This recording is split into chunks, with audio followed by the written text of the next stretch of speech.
এই যে দেখতে পাচ্ছেন একটা হ্যাজক। তো আমরা রাস্তার উপরে বাঁকারা যেতেছিলাম, তো এখান থেকে এটাকে ধরছি।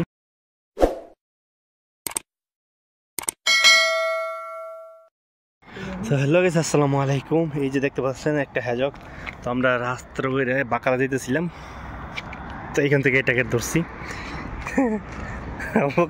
ধরছে এই হ্যাজকটা কিন্তু একবারে বল হয়ে গেছে, ঠিক আছে? শরীরে পুরো কাটা কাটা, এই তো পুরো বল হয়ে গেছে।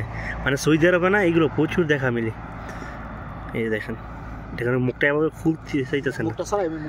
ও প্রচুর শক্ত করে রাখছে। না না না ফাঁদে না, না না না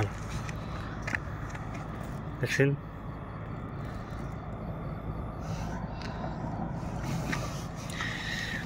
সৌদি আরবে এগুলো প্রচুর দেখা যায়, রাত্র হইলে বের হয়। এই যে এখান দিয়ে হাঁটতেছিল, অবকার ধরছে, খাড়া ঢুকাই দিছে। এমনি ধরে না, নরম করে হাত লইতে নরম করে হওয়া উঠেন বলতে পারেন না। এমনি ধরলে আর কাটা মিনতে দোষ হয়েছে না না, শরীরে সব কাটা এগুলো। আমরা এটারে এখানে রেখে দিয়ে চলে যাচ্ছি। তো এটা গাড়ি মাত্র চলে যাবো।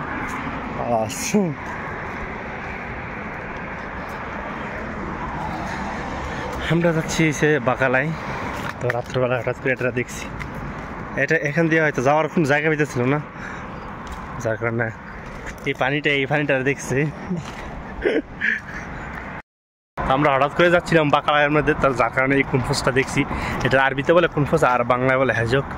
তো যাই হোক, এটা আমরা মুক্ত করে দিছি। এর আগে আমরা প্রায় অনেক ধরছিলাম, আগের তরমে ধরছিলাম, ঠিক আছে? আগে ধরছিলাম সাইডটা, আর এখন একটা, প্রায় অনেকগুলো ধরছি। তার কারণে এগুলা আমরা এগুলো ধরে রাখি কি করবো, যার কারণে আমরা মুক্ত করে দিছি।